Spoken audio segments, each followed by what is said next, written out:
سلامونه دوستانو، خدای دې وکړي چې روغ او جوړ اوسئ هر چېرته چې آرامه ژوند ولرئ. دوستانو، په افغانستان کې د تعلیمي نصاب زنګ ووهل شو د مکتبونو، خو له بده مرغه افغانو جنکیو ته د دې اجازه نه ورکول کیږي چې دوی وکولی شي مکتب ته لاړ شي او خپل درس ته دوام ورکړي. زه ستاسو ټولو نه هیله لرم چې څوک چې په ټیک ټاک کې دي کولی شي خپل غږ اوچت کړي، که نارینه وي که ښځینه وي.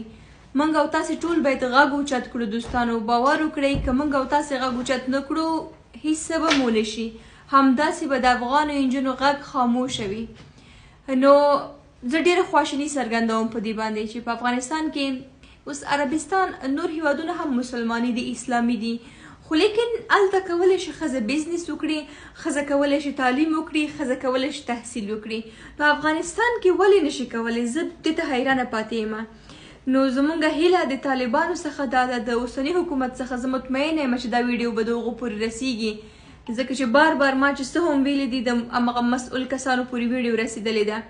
نو زه غواړم چې د یو افغانې نجلۍ په صفت باندې چې د مکتبونو څه ګناه ده، د افغان جنکو څه ګناه ده، په مکتب کې څه ستونزه ده، په شرعي ایجاب کې د اسلام په چوکاټ کې اجازه ورکړي چې نجونې لاړه شي پوهنتون ته او مکتب ته.